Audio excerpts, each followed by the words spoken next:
अस्सलाम नाज़रीन, programme vision पर राजा आतिफ जुल्फ़कार के साथ आपकी खिदमत में हाजिर हूँ। जब से नवाज शरीफ साहब पाकिस्तान आए हैं, हर तरफ से लाडला लाडला की आवाज़ें आ रही हैं, बल्कि अब तो उनको लाडला प्लस कहा जाने लगा है। नवाज शरीफ को एक बहुत बड़े चैलेंज का सामना है। वो चैलेंज क्या है, ये आज के प्रोग्राम में आपकी खिदमत में पेश करेंगे। और फिर हम ख्यालों का नंबर भी आ गया है जनाब। आज सुप्रीम जुडिशल काउंसिल का इजलास तलब किया गया है। जिस वक्त आप ये प्रोग्राम देख रहे होंगे तो मुमकिन है उस वक्त वो इजलास जारी हो या हो चुका हो, लेकिन उससे कुछ अच्छी खबरें नहीं आ रही हैं। जितने भी मेरिट के ख़िलाफ़ प्रमोट हो के जज आए हैं वो सब के सब ख़तरे में हैं। ये तफसीलात भी आपके साथ शेयर करेंगे। और फिर एक बहुत ही दिलचस्प खबर आपके साथ शेयर करेंगे। वो है जनाब मेरी एक शदीद यूथिया से मुलाकात। वो दुनिया का वाहिद यूथिया था जिसने मुझे चंद ही लम्हों में बहस में शिकस्त दे दी। ये दिलचस्प सवाल भी आपके साथ शेयर करेंगे और कुछ जिक्र उस निमाने खावर मनिका का भी करेंगे। मगर इससे पहले कि अपने प्रोग्राम को आगे बढ़ाएं, आपसे गुजारिश है कि अगर अभी तक आपने हमारा चैनल सब्सक्राइब नहीं किया तो प्लीज़ कर लीजिए। साथ ही बेल आइकन भी दबा दीजिए ताकि जो ही हमारा कोई नया प्रोग्राम अपलोड होता है तो उसका नोटिफिकेशन फौरी तौर पर आपको मौसूल हो सके। प्रोग्राम का बाकायदा आगाज़ करते हैं जी। किस खबर से आगाज़ करें?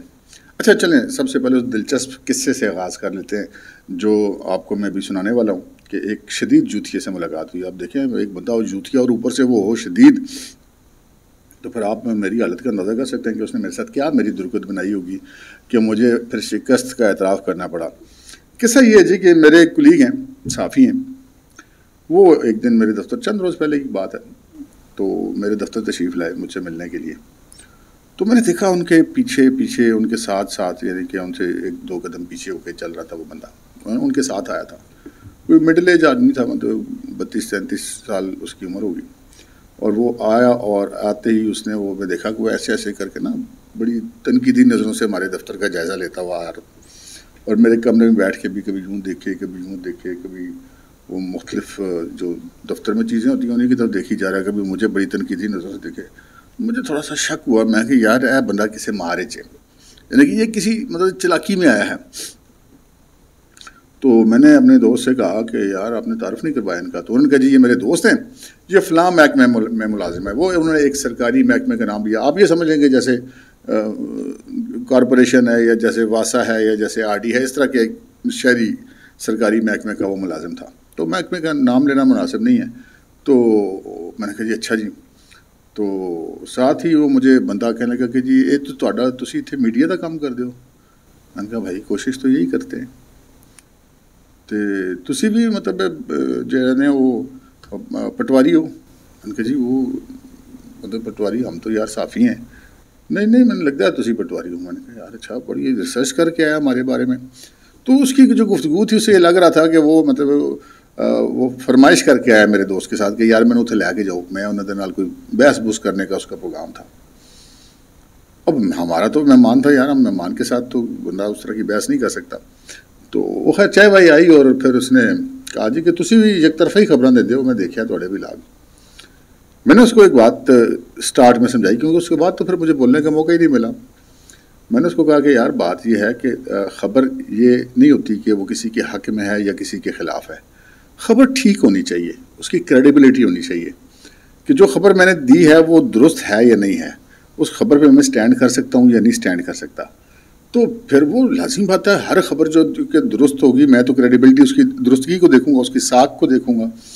तो वो ख़बर किसी को अच्छी लगेगी, किसी को बुरी लगेगी। तो जो अगर किसी को अच्छी लगेगी या बुरी लगेगी तो मुझे कोई पटवारी कह दे, मुझे कोई जियाला कह दे, मुझे कोई जूथिया कह दे, तो इससे मुझे क्या फ़र्क पड़ता है। वो कहता नहीं बड़ा फ़र्क पैंदा है। मैंने कहा जी अच्छा। कहना एक तो फिर मैं तुहानू दस देवां, तुसीं सुन लो मेरी गल। मैंने कहा जनाब दसो। उसने कहा कि जी मैं सरकारी मुलाजिम। मैंने कहा जी वो दस्या भाई साहब ने। अच्छा तुहानू इस गल का पता है कि 95% सरकारी मुलाजिम इमरान खान के नाल ने। मेरे तो 14 तबक रोशन हो गए। मैंने कहा यार ये क्या कह रहा है। मैंने कहा यार नहीं मतलब ठीक है, हो गए सरकारी मुलाजिम इमरान खान के साथ भी, जैसे हर पार्टी के साथ वोट तो हर बंदे ने देना होता है ना, चाहे कोई सरकारी मुलाजिम हो, चाहे कोई प्राइवेट मुलाजिम हो या कोई कारोबारी हो, जैसा भी हो। तो कहता नहीं नहीं मैं तो दस ने 95% जो ना सरकारी मुलाजिम, मैं आप सरकारी मुलाजिम ने, मैनू पता है। और वो मतलब मेहमान था, मैंने उसके साथ बहस करना मुनासिब नहीं समझा। मैंने कहा यार मेरा नहीं ख्याल कि कोई इतनी भी जो है वो इमरान खान साहब को ज़्यादा फेवरेट शख्सियत है या इतनी। अब इतना मैंने कहा कि यार मेरा नहीं ख्याल कि इमरान खान को इतनी फेवरेट शख्सियत है, तो वो भाईजान तो कुर्सी पे उनका बस नहीं चल रहा था कि वो उछल पड़े कुर्सी से। नहीं नहीं, आप इमरान खान के खिलाफ है तो आप तो फिर इस तरह तो गल तो मेरी मनी पैसी। मैं कहा जनाब हमने मान ली आपकी बात, कोई ऐसी बात नहीं, आप सरकारी मुलाजिम में, चूँकि मैं नहीं हूँ तो इस वजह से मैं फिर आपकी बात की कैसे तरदीद कर सकता हूँ। फिर वो थोड़ा सा उनके चेहरे पे ना इत्मीनान से आया कि यार देखो मैंने पहले हाथ ही ना बंदे को आगे लगा लिया। अब मतलब मेहमान था, मैं अब उसके साथ क्या बहस करूं, या उसके पास कौन सा सबूत है या मेरे पास कौन सा सबूत है। हम सरकारी महकमों की लिस्ट निकलवा के पूछे लोगों से कि यार तुम किस पार्टी को सपोर्ट करते हो। मैं तो उन्हीं लोगों को अपने जहन में सोच रहा था यार मेरे जितने जानने वाले सरकारी मुलाजमीन हैं उनमें से कितने % लोग होंगे, तो वो मतलब कोई ऐसा मैच बनता नहीं था जैसे कि भाई साहब क्लेम कर रहे थे। खैर ये बात मैंने इससे जान छुड़ाने के लिए मैंने कहा आगे कहते देखो तुसी ना खबर ठीक नहीं लाते। मैंने कहा जी किस तरह, कहना तुम सारी खबर इमरान खान के खिलाफ लाते हो। मैंने कहा यार बात सुनो, मैं एक छोटी सी मिसाल देता हूँ। मोटरवे बनवाई नवाज शरीफ ने, PTI वालों ने, चाहे वो 2016 का लॉकडाउन हो, चाहे वो 2014 का धरना हो, चाहे ये 9 मई हो, उन्होंने तो वो जलाई है, उसके टूल प्लाजे जलाए हैं, जो सारा कुछ किया। तो मैं अब ये बताएं कि मैंने तो दुरुस्त खबर देनी है ना। अगर मैं ये कहता हूँ कि मोटरवे जनाब बनाई जो है वो मुस्लिम लीग नून ने है और जलाई जो है वो PTI ने, तो ये खबर गलत तो नहीं है। बंदा कहता तो कि नहीं कहा कि मोटरवे नवाज शरीफ ने बनाई है। ये बात सुन के तो मैं उसका मतलब मेरे तो होश गुम हो गए। मैंने कहा यार ये कोई नई बात बताने लगे यार जो हमें पता ही नहीं है। मैंने कहा नवाज शरीफ ने नहीं बनाई तो फिर किसने बनाई है? परवेज़ मुशर्रफ ने बनाई है। मैंने उधर ही जनाब हथियार डाल दिया। मैं कहा भाई साहब थोड़े को चूँकि बहुत मुस्तनद मालूमात ने, लिहाजा मैं और थोड़े लगे बहस नहीं कर सकता। तो वो फिर बड़े उन्हें बड़ी फ़ख्र से अपने उस दोस्त की तरफ देखा, यानी कि जो हमारे दोस्त थे मुश्तरका, वो जो साफ़ी थे, और वो जो साफ़ी साहब थे जो मेरे आए हुए थे ना, वो उस बंदे की अंदाज़ गुफ्तगू और उसकी मतलब एक ज़हीन 3 आदमियों ने और मतलब एक चंद मिनट की गुफ्तगू में मुझे 3-4 मरतबा शिकस्त देने पर वो खासे पता नहीं क्यों शर्मिंदा से दिखाई दे रहे थे, हालांकि उनको तो खुश होना चाहिए था। तो एक दिलचस्प वाक़या था कि देखें ये मतलब पहली दफ़ा हमें पता चला मतलब एक शदीद जूथिए से कि मोटरवे नवाज शरीफ ने नहीं बनाई, जनाब जनरल परवेज़ मुशर्रफ ने बनाई है। ऐसा गल है वैसे जनरल परवेज़ मुशर्रफ ने भी 10 दिन तो शायद मरण तो पहले को क्रेडिट ले लेता। चलो ये तो एक वैसे लाइटर नोट पे बात थी। अब आते हैं खबरों की तरफ। खबर पे पहले बात कर रहे थे यार, एक मतलब पाकिस्तान के अंदर एक बड़ा निमाना सा इस वक्त एक कैदी है या हवालाती है, उसका भी जिक्र कर लेते हैं यार। सारे लोगों की हम खबरें देते हैं जनाब फलाना पेश हो गया, फलाने का रिमांड हो गया, फलाने की ज़मानत हो गई, फलाने की अपीलें बहाल हो गई, फलाने की दरख्वास्त मुस्तरद हो गई, फलाने की दरख्वास्त कबूल हो गई। यार उसकी भी वो खबर देनी चाहिए ना। वो हैं जनाब जिनकी खबर में देना चाह रहा हूँ, उनका नाम है जनाब खावर फरीद मानिका।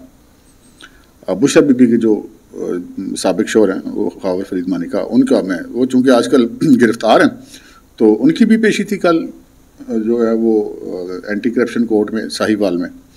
तो वहाँ पर जो है जज आसिफ बशीर की अदालत में उनको पेश किया गया और उनको यानी कि जो उनके जुडिशल रिमांड में तोसी कर दी गई 1 नवंबर तक उनको जेल भेज दी गई। उसके बाद उनको अदालत में पेश किया जाएगा। अच्छा, ये इससे पहले जो उन्होंने इस एंटी करप्शन के केस में अबूरी ज़मान कबल गिरफ्तारी करवाई थी जो कि 11 अक्टूबर को खारिज की गई थी, जिसके बाद उन्हें गिरफ्तार किया गया था। उसके बाद वो एंटी करप्शन कोर्ट में रिमांड पर रहे। रिमांड पर रहने के बाद अब वो जुडिशल रिमांड पर जेल में हैं। मैंने इनका जिक्र क्यों किया? एक तो खावर फरीद मानिका के बारे में वो बहुत सारे लोग बहुत सारी बातें करते हैं, चले मैं उन चीज़ों में नहीं जाता, लेकिन इनका जिक्र मैंने इसलिए किया कि आइंदा कुछ दिनों के अंदर अंदर ये पाकिस्तान के अंदर ना कम से कम एक दिन तो ज़रूर सबसे बड़ी खबर इस बंदे की तरफ से होगी। क्योंकि मैंने आपको कल भी अपने प्रोग्राम में ये जिक्र किया था कि इंटरव्यू भाई साहब का हो चुका है, तो किसी भी वक्त वो मुनासिब मौके पर जो है वो रिलीज़ कर दिया जाएगा। और उसके अंदर उन्होंने बहुत सारे इंकशाफात किए और ऐसे ऐसे इंकशाफात हैं जिन इंकशाफात के बाद इमरान खान साहब और ख़ुद बुशरा बीबी साहबा बहुत ज़्यादा मसाइल का शिकार हो जाएंगी। हमारे ज़रिए का तो यही कहना जी, अब देखते हैं, अब इनका इंटरव्यू सामने आएगा तो फिर पता चलेगा। लेकिन खावर मानिका भी कहते हैं ना कि वो एक न एक दिन ये भी बड़े मशहूर होंगे, एक दिन बड़े होकर बड़े आदमी बन जाएंगे। खैर अगली खबर की तरफ बढ़ते हैं जनाब। अगली खबर ये है कि हम ख्यालों का नंबर भी आ गया जी।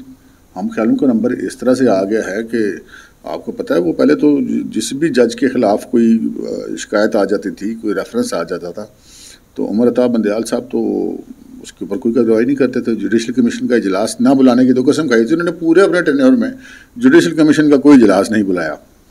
अब इजलास बुलाते तो किसी भी कोई कार्रवाई होती, कोई आगे बढ़ती बात। उन्होंने ये टरखालोजी के काम किया।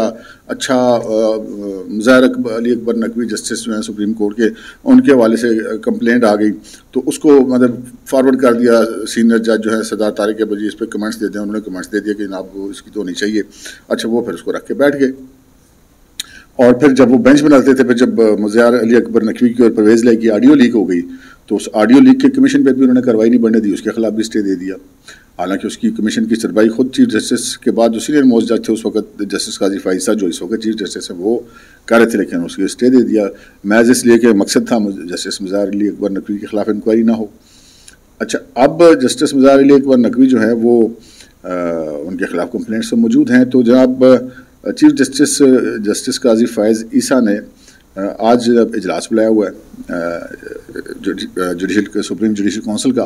उस इजलास में बहुत सारी चीज़ें डिस्कस होंगी। ये भी पता चला है कि जी कोई जो जस्टिस रिटायर्ड जावेद इकबाल हैं जो चेयरमैन नायब भी रहे हैं और लापता अफराद के कमीशन के सरबराह भी रहे हैं, उसके हवाले से भी कोई कंप्लेंट है, वो उस पर भी बात होगी। फिर ये मुज़्ज़ार अली अकबर नकवी साहब वाली कंप्लेंट भी आएगी सामने। और कुछ जो नई तैनातियाँ होनी हैं सुप्रीम कोर्ट में, 2 जजेस की जगह खाली हैं, उन पर भी बात होगी। तो जो असल खबर है वो ये नहीं है जी। असल खबर ये है कि सिर्फ मुज़्ज़ार अली अकबर नकवी साहब रगड़े में नहीं आ रहे। ज़रा का ये कहना है कि जनाब ये जितने भी जूनियर जज थे और उनमें से बेशतर जो हैं वो हम ख्याल ही हैं, सारी हम ख्याल हैं, क्योंकि वो चूँकि जूनियर होने के बावजूद कानून को और रवायात को रौंद कर उनको उमरता बंदयाल ने पिक एंड चूज़ किया था, तो उन्होंने फिर वही रिजल्ट देना था। जब एक जज मेरिट पर ना आए तो वो फिर कंप्रोमाइज्ड होता है, और वो कंप्रोमाइज्ड होने के तमाशे हमने देखे, और उन तमाशों से हमारे मुल्क को कितना नुकसान हुआ ये भी हमने देखा। तो जस्टिस काजी फाइज साहब की तरफ से तो कोई लिहाज नहीं है जी। हमारे ज़राए का ये कहना है कि जी अगला 1 महीना जो है ना वो इन जूनियर जजेस के लिए बहुत ज़्यादा भारी हो सकता है। और ये भी हो सकता है कि आज का जो इजलास है उसके अंदर इम्कानात हैं, अब ये तो उसके बीच में फैसला होगा कि क्या उसका होना है। इम्कानात ये हैं कि जस्टिस मुज़्ज़ार अली अकबर नकवी साहब को काम करने से रोका भी जा सकता है, और इस इंक्वायरी मुकम्मल होने तक उनको OSD बना के, यानी कि उनको केसेस से रोका जा सकता है कि जी आप केसेस नहीं सुन सकते।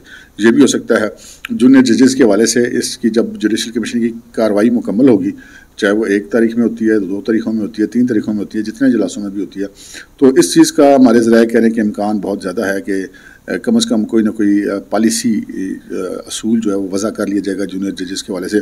और इम्कान यही है कि जितने जूनियर जजेस हैं इस वक्त हॉट वाटर्स में हैं, शदीद ख़तरे में हैं।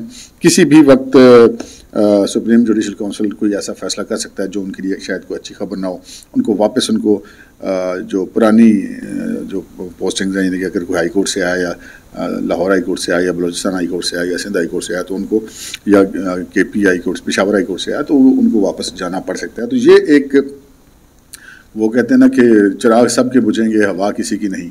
तो अब जो एक झाड़ू फिर रहा है, हर तरफ सफाई हो रही है, तो ये सफाई का अमल जो है ये अदलिया के अंदर भी हमें जस्टिस काजी फाइज साहब की तरफ से नज़र आ रहा है।